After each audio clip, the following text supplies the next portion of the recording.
दिल्ली की भागदौड़ भरी जिंदगी में रहने वाला आदित्य एक मध्यम वर्गीय परिवार का लड़का था। पिता सरकारी नौकरी में क्लर्क और मां गृहिणी। घर में बड़े सपनों के लिए जगह तो थी, लेकिन हालात कभी उन सपनों को पंख नहीं दे पाए थे। आदित्य की दुनिया कॉलेज, कोचिंग और घर तक सीमित थी। वह इंजीनियर बनना चाहता था, लेकिन हालात ऐसे थे कि दोस्तों की तरह महंगे कोचिंग इंस्टीट्यूट्स में दाखिला लेना संभव नहीं था। उसकी पढ़ाई सिर्फ सरकारी लाइब्रेरी और पुराने नोट्स पर टिकी हुई थी। अक्सर मोहल्ले के लोग उसके सपनों का मजाक उड़ाते। इतने बड़े सपने मत देखो बेटा, तुम्हारी औकात नहीं है। लेकिन आदित्य के भीतर एक आग थी जो उसे हार मानने नहीं देती थी। कॉलेज के अंतिम वर्ष में जब सभी दोस्त अपने प्लेसमेंट की तैयारियों में लग गए, तब आदित्य ने ठान लिया कि वह यूपीएससी की परीक्षा देगा।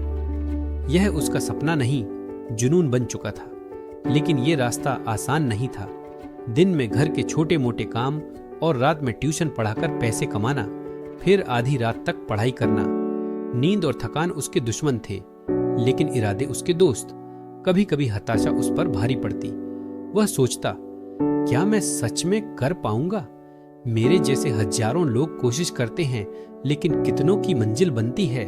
पर हर बार उसकी मां का एक वाक्य उसे हिम्मत देता, बेटा सपनों का बोझ मत समझो, ये तो पंख हैं, बस उड़ान भरनी है।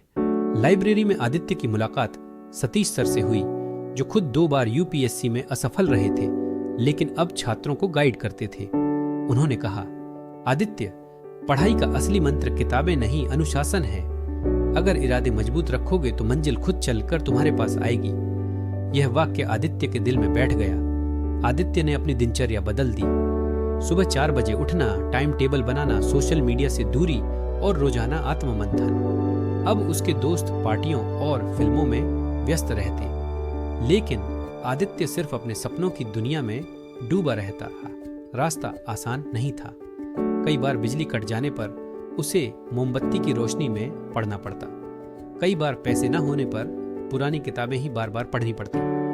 रिश्तेदार ताने देते, इतना पढ़कर भी क्या हासिल होगा, कहीं नौकरी लग भी पाएगा। लेकिन हर मुश्किल उसे और मजबूत बनाती गई। परीक्षा के कुछ महीने पहले उसके पिता बीमार पड़ गए। परिवार का खर्चा और दबाव उसके कंधों पर आ गया। उसने सोचा कि शायद अब पढ़ाई छोड़कर नौकरी करना ही सही होगा। लेकिन उसी रात मां ने उसके सिर पर हाथ रखकर कहा, बेटा अगर तू अभी हार गया तो तेरा सपना भी हार जाएगा। ये बीमारी भी ठीक हो जाएगी, लेकिन अगर इरादे टूट गए तो फिर कभी नहीं जुड़ेंगे। मां की बात ने उसे भीतर तक झकझोर दिया। आखिरकार परीक्षा का दिन आया। हजारों उम्मीदवारों के बीच बैठा आदित्य, जिसके पास न महंगे कोचिंग नोट्स थे और न ही किसी का खास सहारा, लेकिन हाँ, इरादे मजबूत थे। परीक्षा कठिन थी, लेकिन उसने हर प्रश्न को धैर्य और लगन से हल किया। कई महीनों बाद परिणाम आया। पूरे मोहल्ले में चर्चा थी कि इस बार भी कुछ नहीं होगा। लेकिन जब रिजल्ट सामने आया तो आदित्य का नाम टॉप 50 में था। पूरा मोहल्ला जो कभी उस पर हंसता था, अब उसकी सफलता पर ताली बजा रहा था। पिता की आंखों में गर्व के आंसू थे। मां की दुआओं का असर अब सबको दिख रहा था। आदित्य ने न सिर्फ अपने परिवार का नाम रोशन किया, बल्कि उन हजारों युवाओं के लिए प्रेरणा बन गया जो परिस्थितियों से हार मान लेते हैं। एक कार्यक्रम में आदित्य से पूछा गया, आपकी सफलता का राज क्या है? उसने मुस्कुराकर कहा, मंजिल कभी कमजोर इरादों वालों को नहीं मिलती।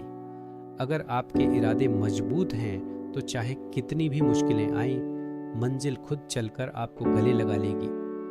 सीख यह कहानी हमें यही सिखाती है कि हालात कितने भी कठिन क्यों ना हों, सपने तभी पूरे होते हैं जब इरादे अटूट हों।